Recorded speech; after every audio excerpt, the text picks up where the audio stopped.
Hey guys, so my name is Gabby and welcome back to my YouTube channel. If any of you all have plans to thru-hike the Appalachian Trail, you probably already know that your biggest items that you need to buy are going to be your tent, your backpack, and your sleeping bag. Not only are these the heaviest items that you will probably buy, but they also are the most expensive. So when buying these items, you want to make sure that you buy the highest quality that you can within your price range. So today I want to talk about the best sleeping bags for the Appalachian Trail and how you can choose the right one for your upcoming thru-hike. The first thing you need to consider when choosing a sleeping bag for the Appalachian Trail is the temperature rating. Now I can't come on here and tell you exactly what temperature sleeping bag you're going to need because it's really going to depend on you, but I can tell you guys what works for me. So before I actually started the Appalachian Trail, I picked a snowy evening and I decided that I was going to go outside, set up my tent, and spend the night outdoors. I think it was about 20 degrees that night, and I really just wanted to make sure that I would be comfortable in my setup. I ended up being perfectly fine sleeping outside in my tent in my bag that had a comfort rating of 20 degrees. Because I was really comfortable under those circumstances, I really didn't think I would have any problems with that sleeping bag on the Appalachian Trail. So it turns out that, at least for me, there's a really big difference between walking outside your house and going to sleep in a sleeping bag in cold conditions, and hiking all day in cold conditions, sweating, getting to camp, changing clothes, and then trying to eat enough food to warm up, and then trying to sleep in your sleeping bag. So I'm not sure if that made the most sense, but basically what I'm trying to say is when you're living outside, you're sweating outside, you're doing everything outside, at least for me, I felt a lot colder than when I just walked outside of my house and tried to spend the night outside. So I started the Appalachian Trail with this mummy bag right here. And as y'all can see, this mummy bag has a comfort rating of 20.3 degrees and a limit of 7.9 degrees. So I thought that temperature rating would be more than enough to keep me warm, but to be honest, I froze my first night on trail. It got down to 37 degrees, so it really wasn't even that cold, but I was pretty much shivering the whole entire night. Looking back on it, it could be because I was a bit anxious and also because I didn't eat enough food to warm myself up. But the moral of the story is, get a sleeping bag that is much warmer than you think you're going to need. In my opinion, there is absolutely nothing worse on trail than being cold. I'd rather be wet, I'd rather have blisters, I'd rather be hot, but the last thing I want is to be cold when I get in my sleeping bag at night. For this reason, and this is for me personally, not for everybody else, I plan on starting the Appalachian Trail with a 0-degree sleeping bag next time I go. One thing to keep in mind about temperature rating is comfort versus limit. So a lot of times sleeping bags are rated for the limit, and that is basically the temperature in which you can survive in outside. Just because you're not going to die at that temperature does not mean that you are going to be comfortable. So even in a 0-degree sleeping bag, if it got down to 0 degrees, I'd probably be pretty miserable. Some sleeping bags, such as the one I just showed y'all, do provide the comfort rating on your sleeping bag, so just make sure you check for that when you buy one. In general, the comfort rating on a sleeping bag is about 10 to 15 degrees warmer. Some other factors that are going to influence the temperature rating that you need for your sleeping bag include your start date, just your body temperature, if you sleep hot or if you sleep cold, and then how much extra weight you are willing to carry. So unfortunately, most of the time, a warm sleeping bag is going to be more money and heavier than a less warm sleeping bag. In my opinion, you should try to keep your sleeping bag between 2 and 3 pounds. So this is just going to make your hike a lot more enjoyable, and it's going to put a lot less pressure on your joints. So once I realized that this sleeping bag wasn't going to work for me, I was way too cold, I actually decided to switch to a quilt. A huge debate that you might hear on the Appalachian Trail is which is better, a mummy bag or a quilt. And I will say that they both have their pros and cons, and really it just depends on your preferences and your budget. So we will start by talking about a mummy bag and what makes it different from a quilt. So as you can tell, the mummy bag is skinnier at the bottom than it is at the top. One of the best things about this is the more space your sleeping bag has, the more energy it's going to take to heat it up. So because a mummy bag has a small and completely closed-in footbox, you don't have to worry as much about heat escaping. Mummy bags typically also unzip on one side so that you can easily get in and out. So you can tell with mine, the zipper goes almost all the way down to the footbox. And you're also going to notice that there is fabric underneath you when you're sleeping and then fabric on top of you. So with a mummy bag, you're going to be completely zipped in and not going to have to worry about drafts.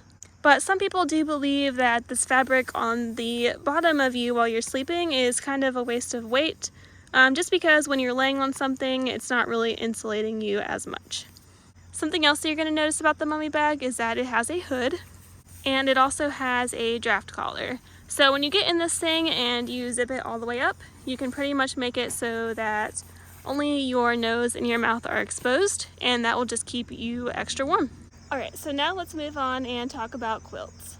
So this is my synthetic Enlightened Equipment 20-degree quilt, and this is what I used for probably 600 miles or possibly more of the Appalachian Trail. One of the biggest things that makes a quilt different from a mummy bag is that there's actually no fabric on the bottom. So if you choose to get a quilt for your thru hike, you have to make sure that you get a really good sleeping pad that is insulating. That way the bottom part of you is nice and warm. You also may notice that the quilt doesn't have a hood. So when you use a quilt, you need to make sure you wear a really warm hat, that way your head stays warm at night. While it doesn't have a hood, you can use this little pull string right here to make the quilt tighter around your head and neck. That way you don't have as much of a breeze at night. I also found that if it was going to be really cold outside, that I could take these buttons right here on the side and clip them together, and that would do a lot as far as reducing airflow went. So you can buy a quilt with a closed foot box, and that is actually what I recommend and what I plan on doing for my next hike. So my toe box does not fully close, but you can cinch it closed pretty tight. I did have a few nights where my feet were cold, but it wasn't too bad. The benefit of having a quilt that doesn't have a closed toe box is that if you want to, you can unbutton this, unzip this, and essentially turn your quilt into a blanket. I did that several times during the summer when it was just too hot to put my feet in here. One of my biggest questions before getting a quilt is, isn't it just going to be way too drafty? Am I going to freeze at night because the cold air is going to come inside? If you use the straps right for the quilt, you actually don't really have to worry about drafts at all. So the Enlightened Equipment quilts come with two different straps, and there are two places to attach them. So here's one of the spots. So you can just put your strap on here and on here. And then here is the other spot. So by strapping your quilt onto your sleeping pad, you can pretty much keep out all the cold air. Now I will say it takes a little bit of practice to get used to strapping in your quilt, but once you get the hang of it, it's really easy and you have no breezes at night. Okay, so who should use a mummy bag and who should use a quilt? I would say that a mummy bag is best for people who are on a little bit of a budget, because in general, from at least what I've seen, they tend to be a little bit cheaper than quilts. They're also best for people who get really cold at night and just want to bundle up and stay as warm as possible. If you worry about your feet or your head getting cold at night, I do think a mummy bag is a really good option. Quilts are best for people who want to save as much weight as possible and also who like the versatility of being able to open up the foot box. Because quilts don't have the same fabric underneath them, they tend to weigh a lot less than a traditional mummy bag. Even if you worry about getting cold, with some practice, you are sure to be nice and toasty in your quilt. So the next question is, should you go with a down or a synthetic sleeping bag?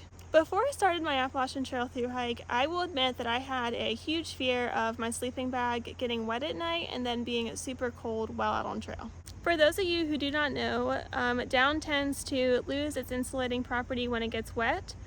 So if you have a down sleeping bag, then you may not be able to stay warm if for some reason it were to get soaked. So this thought terrified me, and I decided to go with a synthetic sleeping bag. So both my mummy bag and my quilt are both synthetic. But honestly, I was never in the position where my sleeping bags got wet anyways. I think the worst that ever happened was maybe my foot box brushed up against the top of my tent while I was sleeping at night, and my sleeping bag ended up a little bit damp in the morning, but it definitely wasn't wet and it definitely wasn't cold. So with that being said, I'm definitely going to use a down sleeping bag the next time I attempt a thru hike. The main reason being is that down sleeping bags tend to pack down a lot smaller, so they take up a lot less space in your backpack, and they tend to weigh a lot less than synthetic sleeping bags. I don't know if this is true or not, so don't take this as like your deciding factor, but I've also heard a lot of people say that they find their down bags to be warmer than their synthetic bags even when they have a similar temperature rating. So yeah, next time I thru hike, I plan on using a 0-degree Enlightened Equipment quilt with a closed foot box, and it's going to be down. Lastly, do you need one sleeping bag to hike the Appalachian Trail, or is it better to have two? So if I start the Appalachian Trail in March with a 0-degree sleeping bag, I'm going to be really comfortable during the first couple of months. Unfortunately, as soon as it starts to warm up, my 0-degree sleeping bag is going to be way too warm to be on the trail. If I were to keep my 0-degree sleeping bag the whole entire time, more than likely I would end up sleeping on top of it, but sleeping in what is called a sleeping bag liner. So this is a sleeping bag liner. A sleeping bag liner is basically a thin blanket, or in some cases even like a sheet, and they can add anywhere from 5 degrees to I think like 35 or 40 degrees to your sleeping bag's temperature rating. Getting a sleeping bag liner is a really good option if you were a little bit worried about being cold when starting in the winter. And I also really like it because it kept my sleeping bag clean. So I would always sleep inside of my liner, and then when I went to town I would just throw this in the washing machine, whereas it's not as easy to wash a sleeping bag. So while I could just choose to sleep in my sleeping bag liner during the summer months, I would worry a little bit that I could still get cold on trail. For this reason, I plan on pairing my sleeping bag liner with a super lightweight down puffy blanket.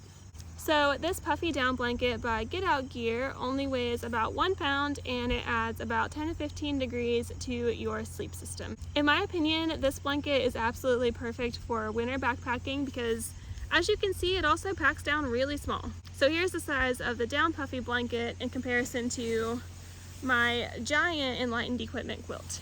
When a lot of people start the Appalachian Trail, they often worry that they're going to have to buy 2 sleeping bags. And as I'm sure a lot of you all know, buying 2 sleeping bags is pretty expensive. At the time of filming this video, the down puffy blanket by Get Out Gear is only $69.99, making them a super affordable option if you don't want to spend all summer in your 0-degree sleeping bag. I'm going to go ahead and take it out of the bag so that you guys can see exactly what it looks like.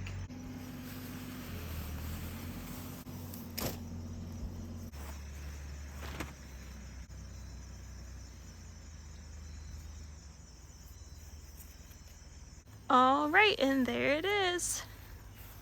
I also love the color, so cute. Sure, y'all probably can't tell by the video, but the texture is also super soft, and that's because it's made of down. So I just know that this blanket is going to be so comfortable during the summer months. Another great thing about this blanket is that it actually has these little buttons around the edges.